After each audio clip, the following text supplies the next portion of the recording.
Hello दोस्तों। आज मैं आपके सामने फिर से हाजिर हूँ वो काल सीरीज की एक कॉमिक लेकर, नई कॉमिक लेकर, जिसका नाम है शूतान। शूतान पृथ्वी की आकाशगंगा में तैरते अनेक भूखंडों में से एक है हिप्ना, जिस पर जीवन मौजूद है। हिप्ना और हिप्ना का एक समृद्धशाली देश है प्रोका। प्रोका का राजा टोस्कर बहुत न्यायप्रिय प्रजावत्सल राजा। राजकोष की अच्छी स्थिति को देखते हुए इस वर्ष प्रजा से कोई भी लगान नहीं लिया जाएगा।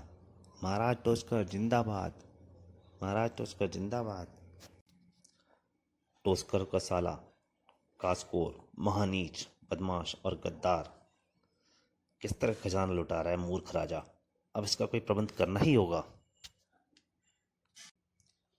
डाकोर कास्कोर का एक मित्र राक्षस, क्रूर हत्यारा। आओ मित्र कास्कोर, कैसे हो? बिल्कुल ठीक समय पर आए। आओ भोजन करो। यह भोजन तो तुम ही करो मित्र, किंतु जल्दी, क्योंकि अब समय आ गया है कर गुजरने का। तुम्हारे लिए तो मैं हर वक्त तैयार हूं मित्र। भोजन को लात मारकर उठ खड़ा हुआ डाकोर मित्र के काम आने को। प्रोका राज्य मेस्मर सम्मोहिनी विद्या का महान जादूगर। प्रोका के राजमहल में उस वक्त खलबली मची हुई थी। महाराज को कोई भयंकर बीमारी हो गई है, राजवैद्य मेस्मर को बुलाओ। इसका मतलब जहर काम कर गया है। आनंद फानन में सारथी मेस्मर को ले आने के लिए भेजा गया। हा हा हा, अब मेरे अच्छे दिन दूर नहीं। और उस सारथी के पीछे पीछे निकल पड़ा कास्कोर भी। इधर राजवैद्य मेस्मर अपने पुत्र को सम्मोहन की शिक्षा दे रहे थे। अपने पुत्रों को, पुत्रों, मानसिक शक्ति अपरंपार है। इसकी दो अवस्थाएं हैं, एक चेतन होन व दूसरा अवचेतन। बड़े पुत्र मीतान व शीतान बड़ी लगन से पिता की शिक्षा ग्रहण करते थे, किंतु छोटा पुत्र शुतान सिर्फ शैतानी करता था। उई, हा हा हा। मेस्मर को क्रोध में बहुत आया, परंतु पुत्र शुतान, तुम्हें नादानियां छोड़ देनी चाहिए, शिक्षा में ध्यान देना चाहिए। मैं क्या करूं पिताजी, मेरा मन किसी न किसी काम में, किसी भी काम में लगता ही नहीं है। पिताजी मैं कल जरूर पढ़ूंगा। अब मैं खेलने जा रहा हूँ अपने दोस्त चेरू के साथ। चेरू उसका मित्र खरगोश। तभी राजा के सारथी ने वहां प्रवेश किया। माननीय राजवैद्य जी, शीघ्र चलें, महाराज गंभीर रूप से बीमार हैं। एक क्षण भी खराब किए बिना मेस्मर रथ पर सवार हो गया। चलो सारथी, हमें शीघ्र अति शीघ्र महाराज तक पहुंचना है, जल्दी से।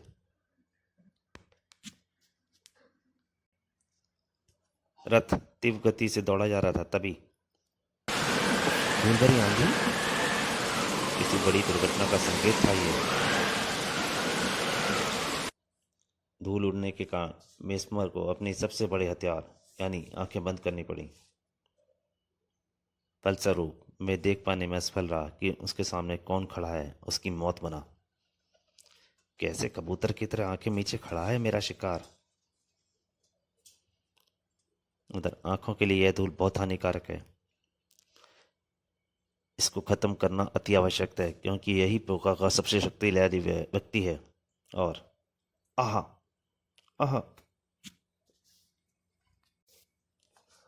और मेस्मर डाकोर की दरिंदगी का शिकार बना जमीन पर पड़ा था। तो मित्र, तुम तो कहते थे ये बहुत शक्तिशाली है। मुझे तो कबूतर की एक ही आवाज भी नहीं सक सका। एक कबूतर नहीं है डाकोर, ये बाज है, बाज, शक्तिशाली बाज। अगर इसकी आंखों में धूल नहीं उड़ाई जाती तो तुम ही क्या, अपना ग्रह का कोई भी सुरमा इसे धरती नहीं सुंगा सकता था। जाओ मित्र, तुम अभी मेरी अद्भुत शक्ति अंगारों के नाच से वाकिफ नहीं हो, इसलिए ऐसा कह रहे हो। डाकोर के लिए खेल रहा होगा, किंतु टोस्कर वह मेस्मर की निजी शरीर तक से सिंचित था। कुछ भी हो डाकोर, तुम्हें वादे के हिसाब अनुसार इसका निजी शरीर हमेशा अपने साथ रखना होगा। मैं इसकी मृत्यु के पश्चात भी इससे डरता हूँ। डाकोर सदा अपने वादे पर कायम रहता है मित्र। मैं चलता हूँ राजमहल महाराज के हालचाल देखने। तुम जाओ अपने अगले अभियान पर। राक्षस चल पड़ा राक्षसी अभियान पर। बड़े शर्म की बात है, इतने महान राक्षस से केवल एक बूढ़े की हत्या करवाई गई, वो भी धोखे से। कुछ देर बाद भरत के मेस्मर की कुटिया के सामने आके कुटिया की धरती रौंद डाली उसने। डाकोर का प्रिय खेल है खून बहाना। कांप उठा बालक सुतान जब उसने पेड़ की खोखल से गर्दन निकालकर बाहर झांका। मेस्मर के चूजो, तुम्हारा अंत आ गया है डाकोर के हाथों। आह! चीख भी न सका मितान। हिप्ना के सबसे शक्तिशाली व्यक्ति की कुटिया में इतने निर्मम हत्याकांड। हाय! चिच चिच चिकनी चिकनी सूरत वाले प्यारे प्यारे बच्चे। खत्म हुई दो जिंदगियां। डाकोर मुड़ा और चल पड़ा। बस अब लगी है भूख, चलूं गुफा में पांडु पाड़ू हिरणों का मांस। कितनी खुशी का अनुभव कर रहा था जली लहू बहाकर, और जिसका लहू धरती पर फैला हुआ था वह बालक सुतान जड़वत हो गया था। डाकोर डाकोर डाकोर। आंखों में तैर रही थी केवल एक सूरत, दिमाग में गूंज रहा था केवल एक नाम, डाकोर।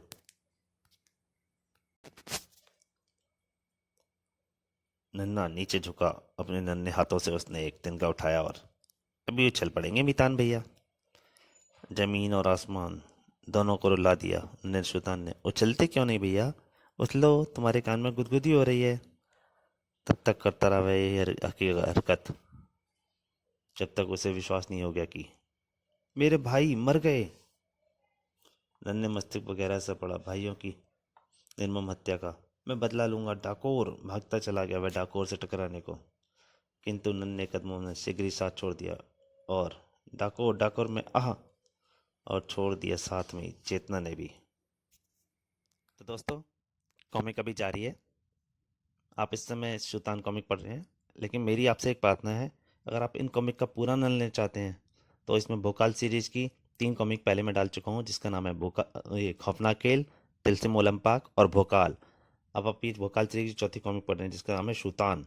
अगर आप इन कॉमिकों का पूरा आनंद लेना चाहते हैं तो कृपया ये सारे भाग पहले ज़रूर पढ़ें, तब आप इन कॉमिक का बहुत आनंद ले पाएंगे। आप कॉमिक, और मेरी आपसे एक प्रार्थना फिर से वही है, अगर आपको कॉमिक अच्छी लगे तो प्लीज़ लाइक कीजिए, शेयर कीजिए और सब्सक्राइब कीजिए और नोटिफिकेशन ज़रूर ऑन कीजिए, ताकि जो भी मैं कॉमिक डालूँ वो आपको जल्दी से जल्दी मिल सके, सबसे पहले आपकी कोई कॉमिक छूटे नहीं। तो अब जारी करता हूँ कॉमिक लगातार शुरुआत पहले की तरह। तभी बेहोश पड़े बालक के शरीर को घेर लिया उन अदृश्य किरणों ने। उसका शरीर हवा में उठा और एक तरफ उड़ चला। जब सुल्तान की आंखें खुली तो वह एक ओजस्वी वृद्ध के सामने समक्ष खड़ा था।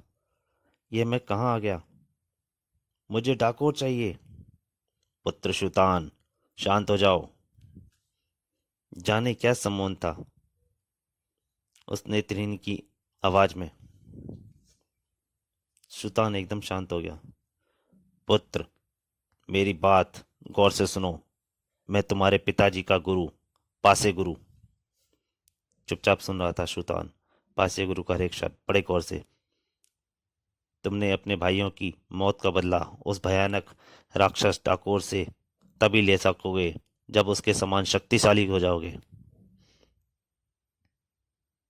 कहते चले गए पासे गुरु। मैं बताऊंगा, मैं बनाऊंगा तुम्हें शक्तिशाली। मैं तुम्हें दूंगा शिक्षा, मानसिक शक्ति बढ़ाने की। पासे गुरु का एक एक शब्द उसके जेहन में गूंजता चला गया, घुलता चला गया। बोलो, सीखोगे लड़ाई, देख सीखोगे मुझसे सम्मोहन विद्या, लोगे डाकोर से बदला। सम्मोहन में बन चुका था पासे गुरु की आवाज के में। हाँ हाँ हाँ, मैं सम्मोहन सीखूंगा, मैं बदला लूंगा डाकोर से, मैं बदला लूंगा उस हत्यारे से।